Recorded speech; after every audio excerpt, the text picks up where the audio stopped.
Good evening, church. Seems like we're a quiet bunch today. Is everybody tired today? Not enough naps or something? Well, let's get woke up. What do you think? Amen? This evening, we're going to kind of wrap up, if you can imagine, the book of Genesis. And we're going to begin on Moses here very quickly, starting next Sunday night. Personally, Moses is probably my favorite Bible character. And if you can study everything about Moses, you can really see a lot in our own lives and how to deal with our lives. So next week we'll start in Exodus and move through a little bit with Moses. So tonight, kind of want to play catch up and do some background from Genesis 1 to Genesis 50. Now, you ever thought we'd cover 50 verses in one night? No. We can't. Not unless we want to be here for about 6 weeks straight. But I want to go back and start in the beginning and just throw out some of the interesting things we looked at, some of the things we talked about, some of the things that we learned, and how's that even apply to what we are doing today. Well, first of all, I believe when we went back, we looked at the story of creation in a way that we've never looked at it before, have we? And it created some controversy. But once we got in depth, started looking at it, we realized when we have studied in the past, we really didn't get down to the nitty-gritty. We just kind of skimmed the surface and looked at things, and we saw how they were created and by what means they were created and who created what, and that Christ had His hand in all of creation, and He's the one that actually breathed what? That living soul into you and I. His human creations, of course, were expelled from the garden. Why were they expelled from the garden, by the way? Sin. And what was their first sin? Disobedience. Everyone wants to say biting the fruit, but that really wasn't the sin. The sin was disobeying God. Amen? Disobeying God. And, of course, they were expelled from the garden. Do you recall what was placed at the one end of the garden? What was it? Cherubims and a fiery flaming sword, wasn't it? And what end of the garden was it placed in? The east. That just happens to be where they got kicked out of, right? They were expelled to the east of Eden. To the east of Eden. Wonder what was to the west of Eden. What do you think? Well, we know about where it was, right? It had to be around the Tigris-Euphrates River. If you keep going, what's to the west of that? Isn't there like the Mediterranean Ocean right there? The sea right there? So there wasn't anything to the west of that. All the people He expelled to the east. They had their sons. How did that turn out?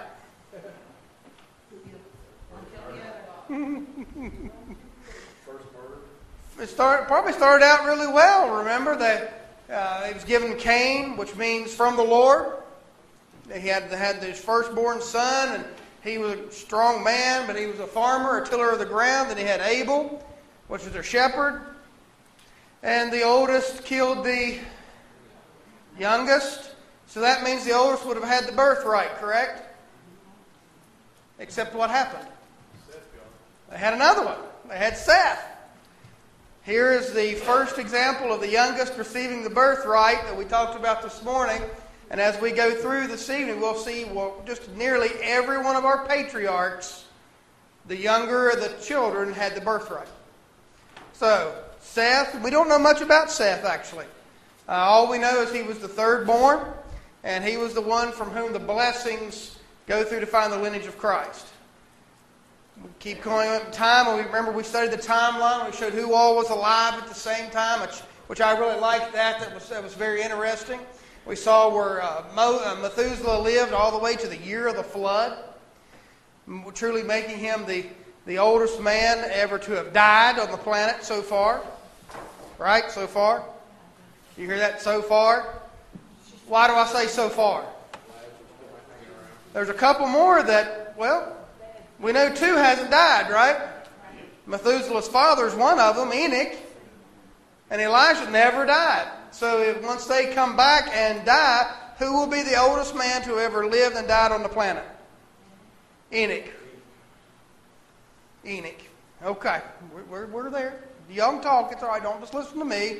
I want you to talk a little bit too. We find that in that time period, it says the Noah and the ark coming about, it had never done what on the planet up to that point in time? Never rained. How'd the moisture get up for the grass and the trees? It came up, right? So then, how did Noah know what rain was going to be? The Lord probably told him. The Lord told him, you're going to build the boat, and you're going to build it this big and this big and this big. This is we talked about this briefly. Who helped Noah build the ark? We don't even know, do we? Never even mentioned his sons helping him build the ark, did it? Some of those people are not destroyed. He could have. Hey. Oh, haven't we not talked before that the lost build many churches? So those folks could have helped him build it. How many people were saved through his preaching? Not many, was there, folks? How long did he preach? 120 years, was it? Talking about a tough crowd. There's your tough crowd. 120 years, and the only person saved is your wife, your sons, and your sons' wives. That's the only one the Lord spared. Now, we raised some interesting points about who may have helped him build the ark. You remember we talked about angels may have helped him build it too? There was also, in that time period, weren't there giants in the land? There's much of the Old Testament we don't know. It's not here.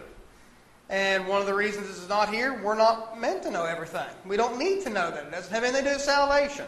One day when we step on the other side of eternity, guess what? It'll all be there, I believe. I don't believe we'll have to ask. I believe when we when we die and we are resurrected in the glory, it's all there. I believe that with all my heart. It's there. And you say, well, why? When they walked in the garden, what knowledge they must have had.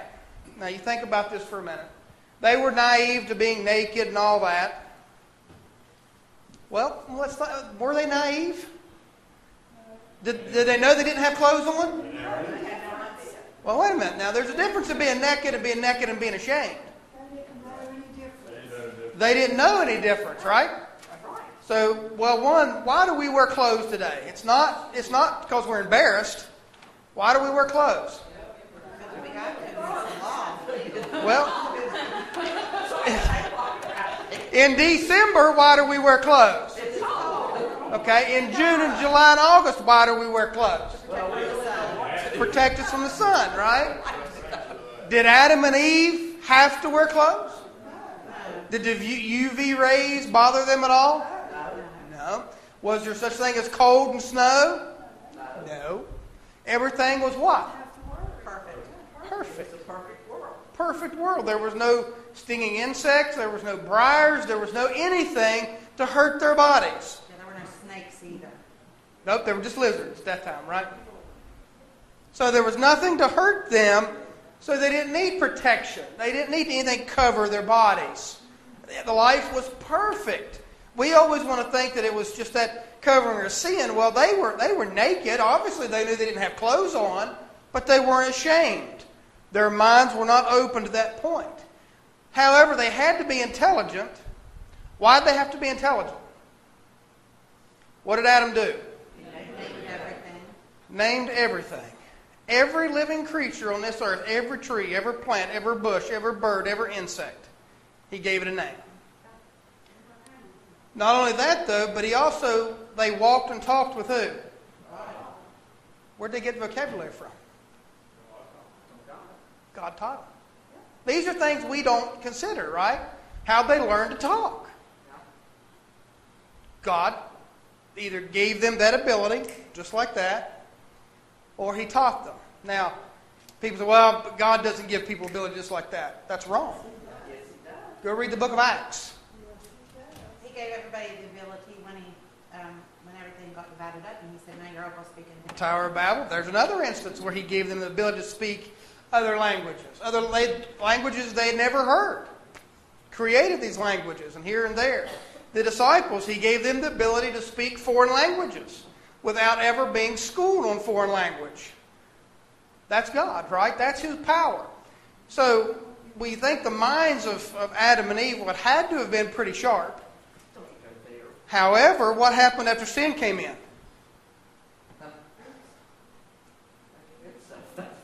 Lot. He was trained there, because hey, when you set their job with God, they got real time. We will never even know. Absolutely. And I believe once they sinned, there was a lot came with the punishment there.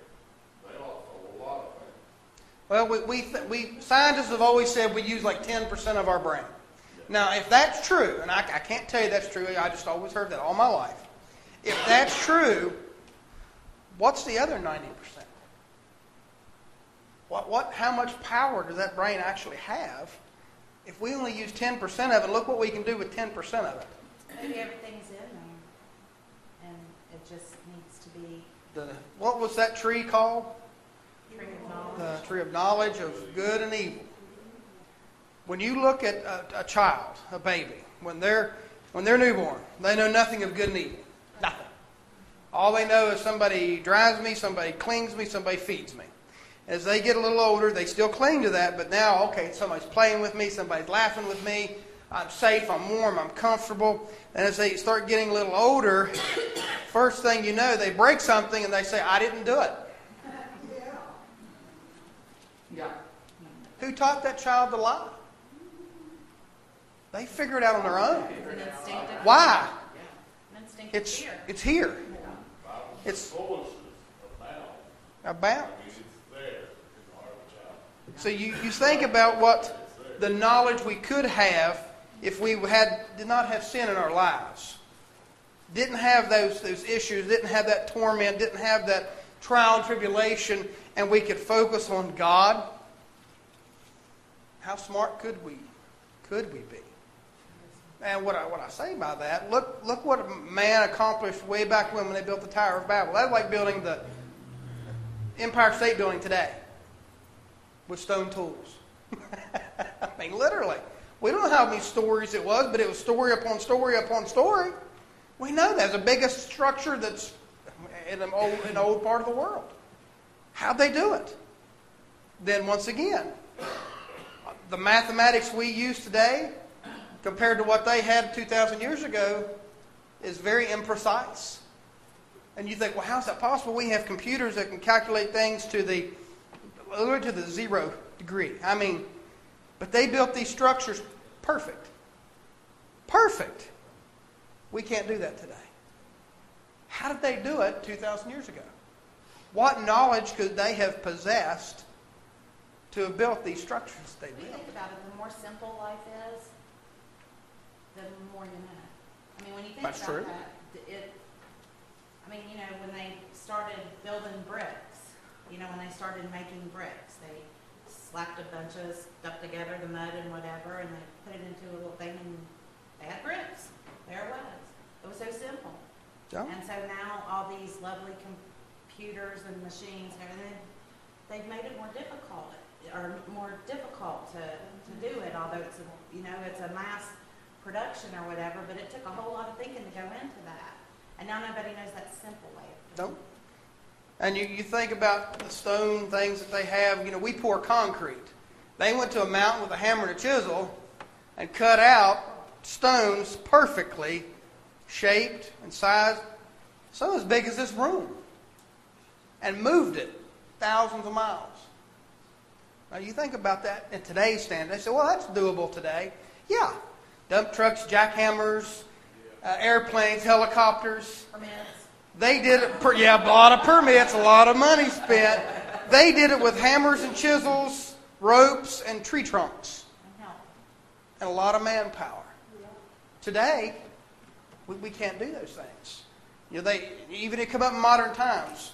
How many times have you seen folks, the Amish do it all the time when they have their barn raisings? You get 20, 30, 40 people out there, they can build a barn in a weekend. And it would stay. Just that quick, absolutely. And they wouldn't build it for themselves, they'd build it for somebody else, a neighbor or a family member that lost a barn or needed a barn. They would just simply go do it. We don't see that much today. Absolutely. That's how things got accomplished. Today, well, once again, you got to have all those permits first before you can do anything. But those things aren't done much today. What knowledge that we lost in the last 4,000 years. We want to say we're a technology-driven people. Yes, we are. We have all these little gadgets and doodads. But what do they really matter in life? If we'd be honest, we could all take our cell phones and smash them and throw them away.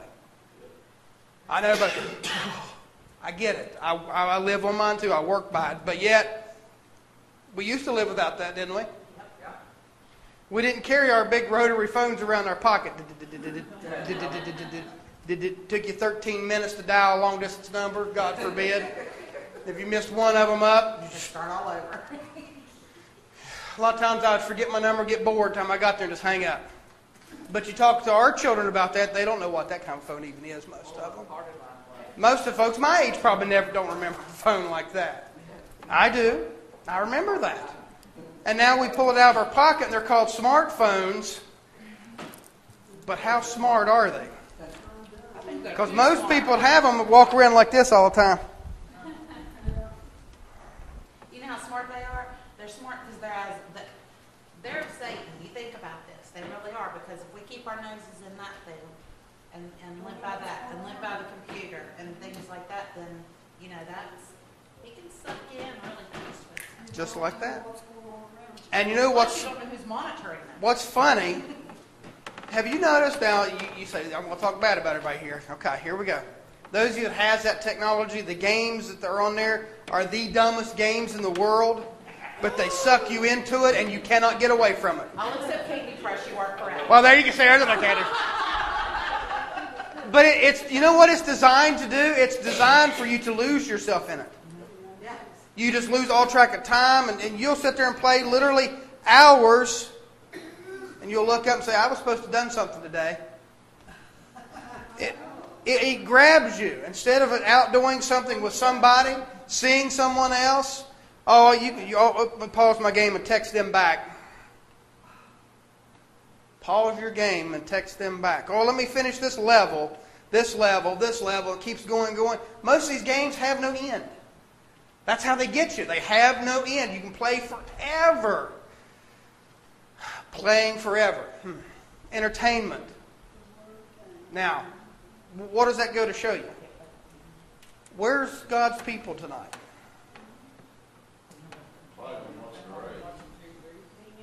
Watching people turn left? That's me, they're sitting right here.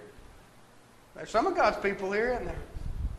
This is where God's people should be. Now, some folks are working and things. I know Butch and them had their granddaughter's graduation, and that's all good and well. But so many people chose today, oh, it's pretty, let's stay home and do this. Oh, it's pretty, let's mow the yard, or let's plant flowers. That's all well and fine, but there's still church. That's right.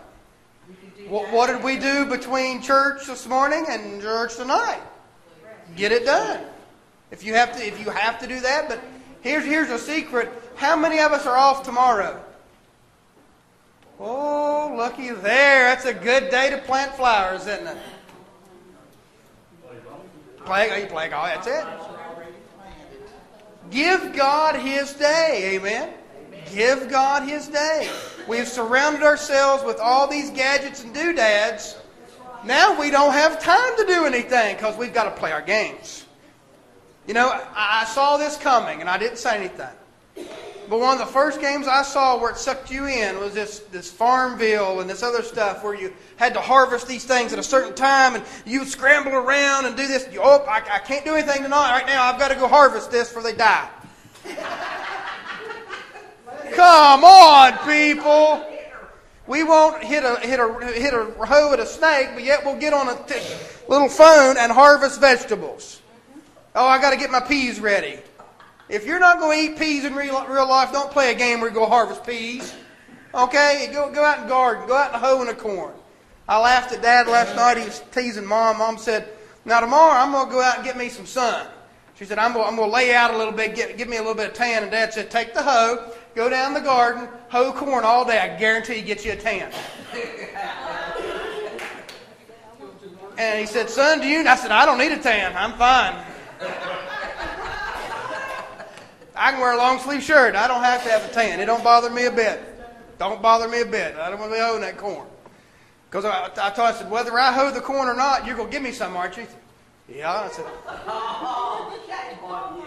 that go? Don't you read sew something? I'll sow it. I just ain't going to hoe it. Big difference in sowing and hoeing, I'll tell you right now.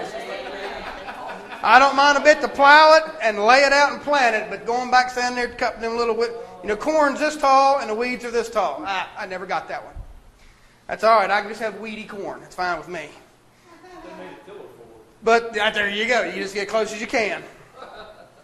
But we've lost out on those kind of things. We've lost out on our work ethic. We've lost out on pride on a lot of things. And when I say that, people used to take pride in their homes. Really did. Took pride in their homes. It didn't matter if you lived in a trailer or a mansion on a hill. You took pride in it. You cleaned it. And you made sure the yard was picked up. The house, you wanted it to stay clean. Now, more often than not, you go to someone's house outside, and if your house is like this, I apologize, but it irks me to see weeds this tall beside someone's house. If you need a weed eater, I'll loan you one. I'll come and weed eat. It's not hoeing corn. I'll weed eat. That's no problem. And whenever you need me, I'll come up and weed eat. Or I tell you what, you can go to Lowe's and buy you a jug of this stuff, and you don't have to weed eat anymore. Just kill that grass. That's fine with me. I'll never forget the first time I moved in. Our house, I went and got me that big jug of that ground clear, and I commenced to spraying around all the house, the driveway, and everything. And neighbor came over and said, "What are you doing?" I said, "I'm killing weeds." He said, "Well, why?" I said, "That way I don't have to weed eat every time."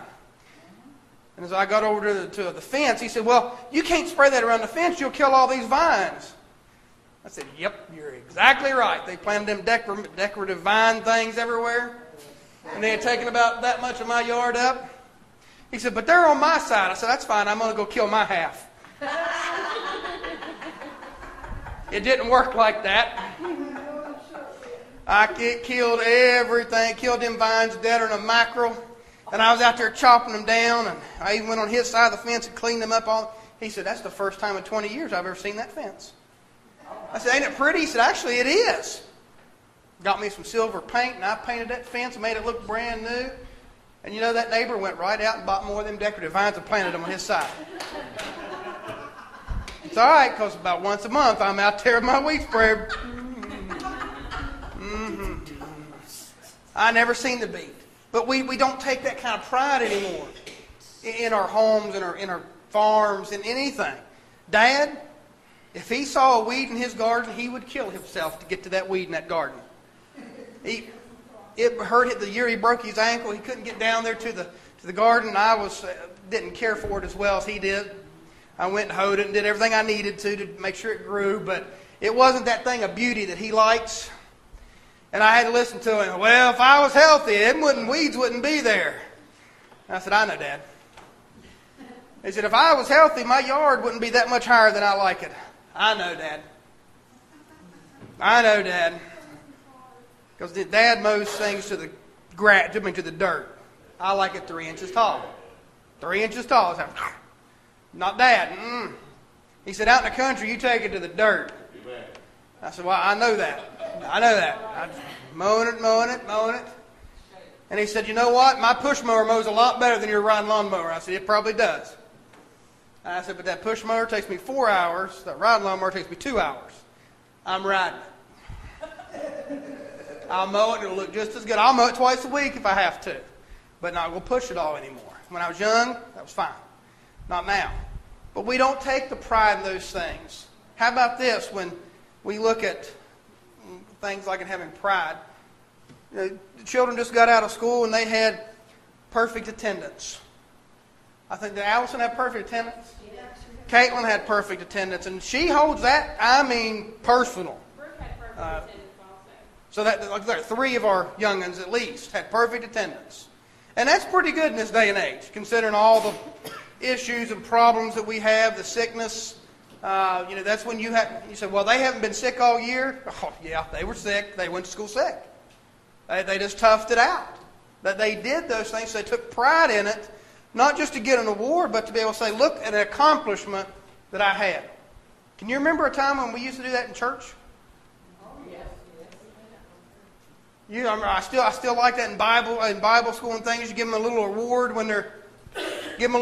for being there all week long. You think that's just a week, but to a lot of them, that's an accomplishment, being somewhere same amount of time for 5 or 6 days. And then you say, well, what does that translate to? Look at the workplace. How many people have perfect attendance at work? How many people get a little headache and say, I ain't coming in today, I got sick time. I laughed the other day. My boss said, Carl, you need to take at least 3 days of vacation next week. I said, okay. I said, what, 3 days? He said, well, next week's not a real good week. I said, all right, when will be a good week? He said, oh, well, you pick it out. And I said, okay, how about this day? And he said, I don't know, Carl. And I said, so do you want me to take 3 days off or not? What it is, if I don't take it off, I'm going to lose the 3 days. And he said, well, I don't know when you're going to be able to take it off, but you need to try to take it off by the 8th of June or you're going to lose those 3 days. And I said, well, how about I just come to work and work till everything's done, then I go home and call it a half day. Oh, that'd be great. I said, for you, it's great. Not for me. That's not your 3 days. I get I take 6 days to get 3 days, 3 half days. I said, that's fine. That's what I have to do. I'll do that with Gabe and those things. But there's other folks that you have to, I hate to say, you either have to beg them or force them to come to work. Because they don't have that desire. And the same thing translates when it comes to anything else. To church. Let's just separate this. Coaching a ball team. You know how difficult it is to get 12 sets of parents to get their kids to a ball field? You would think parents would want their kids there. They'll make every excuse in the world why their daughter can't be there. Or their son, why they can't be there. Oh, they're sick, or oh, we've got to go out of town, or their goldfish died, they can't be there. You know what? I'm sorry. If I commit to being there, guess what? I'm there. I'm there. We have to make our commitments known and stand by them. If you look throughout the Bible, in this Old Testament span that we've been covering, and we've been hitting the Old Testament pretty hard, Sunday nights and Sunday mornings, you see a lot of folks having problems because they failed in their commitments to God. They failed in their commitments to God. They didn't back up what they said they were going to do. And the problems keep arising because their children saw it and said, well, Mom and Dad got away with it. I should be able to also. Or they didn't do what they said they were going to do. How many times our children listen to us, and we might say this to them, oh, well, tomorrow we'll go do this. Tomorrow comes and we can't go do it. Kids don't understand you can't do it. They understood, you told me we were going to go do this. That's why I try to not tell my kids. I try to surprise them with things. Because in life, something always comes up. There's always an issue or a problem or something you have to overcome. It seems like when you tell somebody something, Satan says, okay, let's see if you're going to be able to do that. What if I do this to you? Or what if I do that to you? And it could be something insignificant as your car breaking down or you get called back into work. How many of us have had plans and get called back out to work? I mean, I have that all the time. And we just can't control that. Or you make plans and you have a family emergency. A death in the family, or someone has a car wreck or something, and you have to go attend to that. We have to understand it's our commitments. Life's still going to throw us curveballs. Don't the Bible tell us we shouldn't make a commitment? We ought to say, if the Lord willing. Lord willing. How many times do we leave here and say, see you tonight, Lord willing? Lord willing. Lord willing. Because if the and now we all used to say, if the Lord willing, the creeks don't rise. But if the Lord's willing, even if the creek rises, you'll get here, right? If it's the Lord's will, you'll be here. We have to be careful, because when we make plans, how many times do we make plans without God? How many times? You think about it. Hey, we're going to go do this tomorrow. Maybe we should have prayed about it first. Say, God, is it all right if I do this? Or what do you think about that, God? How many times have we prayed for good weather for things? A lot, right?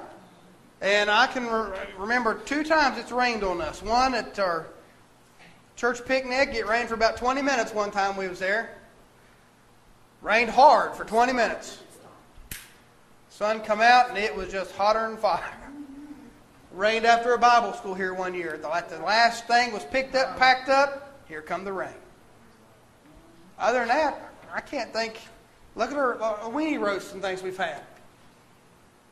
We've never had to cancel since I've been here. That tells you that God wants us to consult Him. God wants us to make Him part of our lives and put Him first in our lives. Say, God, if it be your will, I'd like to do this tomorrow. Now, you all may think this is crazy. But I told Tab I've been excited all year about going golfing. Hadn't got to go golfing all year. I said, tomorrow we've made some plans. I said, I'm praying it doesn't rain. She's praying for rain, so I don't know how that's going to work. Pray harder.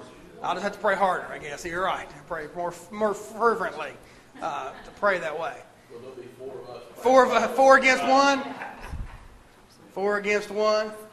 But you see, that's the way we should do things. Ask God, say, God, if it be in your will, I would like to do this. Make it, if it's your will, if it's possible. Now, if we woke up in the morning, it's pouring the rain, y'all can blame Tabby. That's fine. Or, God said, no, there's something else needs to be done. In Genesis all the way through, we find people that had to trust God to do certain things. And they really had to trust God. Now, we have to trust Him in some things. But if we ever lived in a time period like they have, we're starting maybe to see some of it. Starting to be able to trust God for more and more things. As we take a look at our economy and our world economy, if you haven't paid attention, it's actually a very scary time on our planet right now. And what I mean by that is we could, by this time next year, our prices could double for our food. Double. And that's scary. You think you're paying $5 or so for a gallon of milk now, next year it may be 10 or 12. And that will probably be for 2% milk. Whole milk will probably be gone. Because we probably won't be able to afford to drink that. That's going to hurt me. I'll tell you that right now. It's going to hurt me. I'm a whole milk man. I like that whole milk. But, what's that? I may have to go buy and get cows again. I can milk them with the best of them. Of course, you could just get the cream that you drink and then just put some water with it, and then you'll have 2% milk, so you can buy one and have 2. And here's another thing. You think about this. Do you know what the number one product sold all over the world is today? Number 1. Where? Bottled water is the most sold item of anything on our planet. Does that shock you by any means? When just about everyone that we know can go to a faucet and do this. And you're already paying for that water, by the way, right? You're paying for that water whether you drink it, bathe in it, you're paying for it. 31,000 gallons of it. You was watering the whole neighborhood though.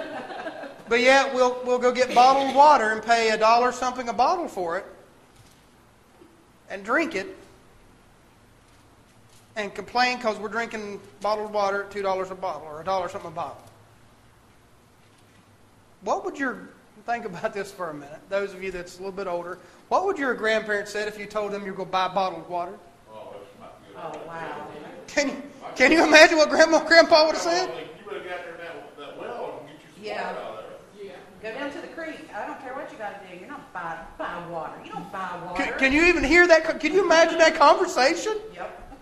I mean, Here, they struggled to survive, drank whatever they had, well water, river water, and we're buying bottles of plastic water to drink. The number one most consumed product on our planet, bottled water. And our planet is made up of 75% of water. Now, if that doesn't shock you, church, it ought to make us think something here. Why are we doing that? Well, what's the easiest way to control people? What do you have to survive? Water. You'll do anything to get it, right? Well, didn't the water shortage we just had tell us that? Yeah. When you have to have armed guards at the back of water trucks in Charleston, West Virginia? It's not like we're in the middle of the Niobe Desert or Sierra Desert. We're surrounded by water. What better way for the government to control us than to force us to drink bottled water? What have we been talking about since we started Revelation? The control of the government on our economy or our country, over our individual lives. When we surrender to God and we work for God and we give our lives to God, it doesn't matter much what else happens, right? We're God's. We belong to Him. We trust in Him. That's what our grandparents did, our great-grandparents, all the way back down through to the old times of the Bible. But now, what do people look for help? To government. We've looked for the military to protect us. They cut our military down to less than the number of men and women that died in World War II. That's a scary thought. We have fewer people armed today in our services than died in World War II. And we expect that number to protect us. Folks, who do we need to protect us? We better go back to relying upon God's protection and His mercy and His grace and His goodness. Because I'll tell you, 300,000 soldiers is not going to defend us from China or Russia. It's not going to happen. Our Navy? Sydney, how's our Navy right now? Almost non-existent, isn't it? You say, well, what does that matter? How does our troops get anywhere to fight? Navy, aircraft carriers. Oh, folks, we need to wake up and see what's going on around us. Wake up and see the economy. Wake up and see the signs of the time. Sin has come into the camp, and it's destroying us from the inside out. When sin comes in, I think it showed us all the way from Cain and Abel to Jacob and Esau to Isaac and Ishmael. You see what happens when sin and disobedience comes in. Bad things happen. Now that the American people, our disobedience, our sin has greatened, what has happened with God's protection? His hands just have to keep opening. Have to. How can He bless us if we don't honor Him? So now, what happens to us? Something's going to happen here in just 2 more years, 1 more year and a half? What's going to happen here in another year and a half, 2 years? Another presidential election. Another presidential election. Whew, aren't you anxious for that? It could be somebody worse than what we got in there. Or it could be the same one. Oh, that's right, because they're trying to do that thing where the 2 terms, yeah. They're trying to eliminate the two-term limitation to presidents. They probably will. Because I think Satan's not here. So now, church, you say, well, why are you mentioning that there? Because I'm showing you the problem of disobedience. When we denounce God and defy God, His hands of protection comes off of us. Every time in the Old Testament, and we ain't got to the New Testament, we're just in Genesis. Anytime you look at these great patriarchs, when a problem arose and they were disobedient to God, the punishment, the results were severe. You say, what do you mean by that? Abraham helped God out, right? By taking Hagar as his mistress and had a son by him. How'd that work out? They're still fighting today. Jacob took the birthright from Esau with the help of his mother through deception and lying. How did that work out for them? They're still fighting today. Jacob loved Benjamin and Joseph more than the other brothers. Raised them up above them, even at death. Remember this morning? Even in death, he raised them up once again. How did that work out? It nearly cost Joseph his life the first time, but it also caused civil disobedience that in one generation afterwards, I don't want to spoil it, but what happened one generation after Joseph died to the nation of Israel? They went from being a powerful nation to being slaves. One generation, gone. And they went from, a couple hundred to numbering at 1 million. And yet they were made from being powerful rulers and governors of the land to being slaves making bricks in the city of Goshen. Why? Because of disobedience, because of sin, because of separation from God. If we could look at our country's history, man, if you're a person of history, you'll know what I'm talking about. We should have never won a war against England twice. Should have never done it. They should have defeated us both times. And yet we defeated the greatest war power and naval power on the planet twice. And we really weren't even professional soldiers at that time. We were backwoodsmen. We had more militia than soldiers. But we won our freedom. Why? I believe the hand of God was with us. Hand of God. Isn't it amazing that the United States has never lost a war? And people say, well, they lost Vietnam. We weren't allowed to win Vietnam. I don't know that we lost it. I believe we weren't allowed to win it. Korea, weren't allowed to win it. Any war that we've been allowed to do what we need to do to win, have we ever lost? How many wars have we fought on our own soil? After it became the United States, that is. Just one, really? What was it? Civil War. American against American. God has protected us this long. I don't know what's going to happen tomorrow. Well, I don't know, can you count, not that it's been named or anything, but there are wars going on in the United States right now, the gangs. Oh, absolutely. Wars. Well, if you look at, here just over Obamacare, look how many states wanted to secede from the Union just over Obamacare. Well, you think about that too. That's supposed to be there to help.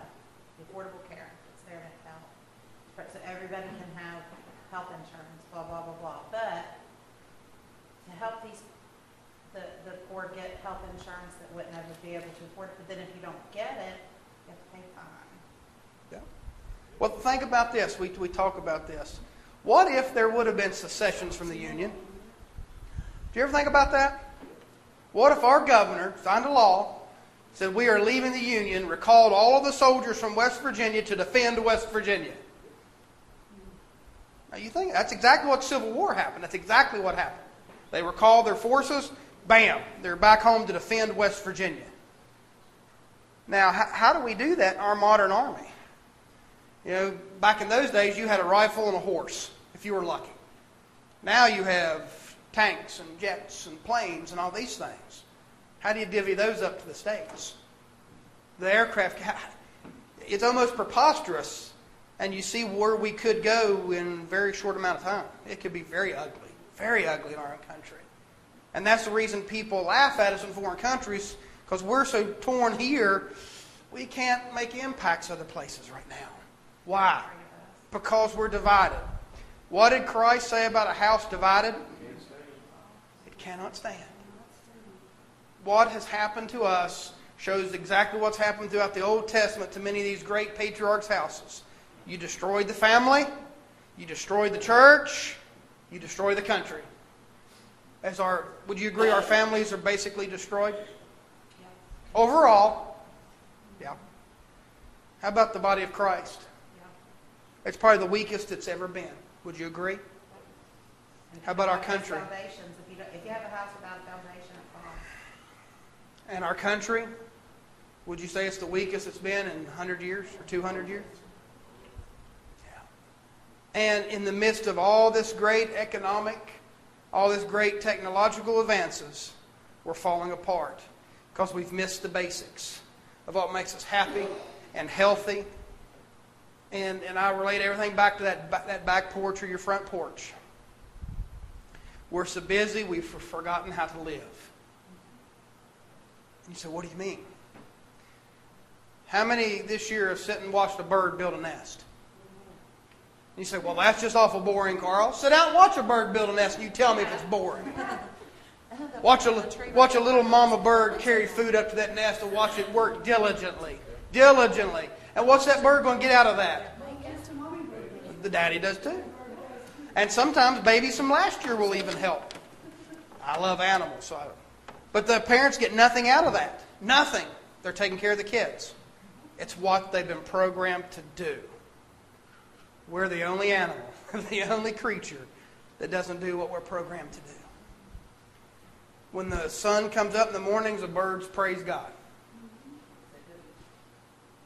This morning, if you got out of your bed early enough, you should have heard birds just singing and chirping. Went outside this morning early, clear my head. I have a little bird bath sitting there. It looks a lot like the one out here, and there was a dove in it just taking a bath and just didn't even know I was in the world. Just kicking water everywhere, and it was just the happiest little booger you ever seen. Till it seen me, it was gone. But it flew right back up into the tree, right to its nest.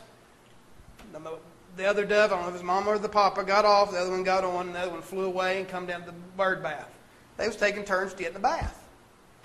And I just thought that was the coolest thing. Just sit back, took 5 minutes to appreciate nature, to appreciate God, to catch my breath again. And we just don't take time to live. And I think my mind goes back to when I was just a little bit younger, junior high and high school. In the evenings, we'd go out and pitch horseshoes. People would come from miles around, mom and dad's brothers and sisters, and we wouldn't have a lot of food. We'd get a big watermelon, cut it open, everybody would be carrying a big slice of watermelon around. Pitching horseshoes, happy and content. We don't do that anymore. We don't do that. We're too busy. We're never always on the go. And unappreciative of the things that you do have. There you go. And we're in that generation where, like I said, there again, we don't have any time, but we have a lot of time to sit and do these little things. And and I get so tickled. I mean, I have computer games that I play from time to time, but I'll watch my wife play whatever she's playing, or my daughter, and they'll get so mad and frustrated because they can't do whatever that game's supposed to do, that they'll be talking to themselves, and I'll say, what? I'm not talking to you. Okay. I'll click and watch my ball game or whatever's on. Said, I don't want to talk to you. I'll play my game. Yes. I have a bigger game. I can't look at them little bitty screens. I got to look at the big screen. But this is where we've come through, and you say, well, all this has changed. There's nothing changed. There's nothing new under the sun. Nothing. Now, you say, well that game, there's always been something to do. There's always been games. There's always been this or that. But we haven't put this high priority on these things in our entire existence until now. We want to be absorbed. And if you're like me, I don't know how many times we've said this, there's not enough hours in the day. Anybody ever said that? Yep. Not enough hours in a day. Not enough hours in a day. Now, when I was growing up, there was plenty of hours in the day. When, Dad would get me out of bed right around daylight, say, go eat breakfast, boy. We got to start baling hay here just a little bit. Or we're building fence today. Oh, let's go. But he could have said, hey, we're going fishing. Boy, I'm on the ball. Yep, give me a cup of coffee, Dad. Let's go. I'll be 10 years old. Give me a cup of coffee. Let's go. Fishing, hunting, I'm out there. But you say work to people. Tired. Or there was something I saw on Facebook the other day that said, this is a typical man. Getting up for work, 8 o'clock, and it said blah. 8 o'clock. Getting up at 5 a.m. to go fishing, had a big smile on the guy's face, ready to go. And I was thinking that's so true. How many people got up early yesterday morning, went and did something, but was too tired to get up this morning to come to church? It goes hand in hand, folks. If we study the Old Testament, you can see exactly still what's going on today. You can see the impact of families. And this is just one book. We just been in really one book of the Bible. When we get into Exodus here and we see Moses' impact and what those folks, how bad they fought against him at every turn, you'll see even more of our modern world today. But the study of Genesis, we're getting new books. We got one more lesson in this on Genesis, or is it over? Okay. Ordered them last week. They started. I'm anxious to see what the new lessons are on. But if people want to study today's time, all you have to do is go back and look in the Old Testament of the Bible. You can see it laid out. Family, God, country. When any of those fall apart, what happens? They all fall apart. It all falls apart. What's happened to our country? Family, church, country. It's fallen apart. Satan couldn't attack our country. He couldn't attack the church. What did he attack? The family. He attacked the family and attacked the family and attacked the family, and it took him about 100 years. But look what he's done to it. Okay, is it fixable? With God, with Christ, all things are possible. With who? With Christ. With who? And if people don't want Him, He's the only answer, isn't He, folks? He's the only answer.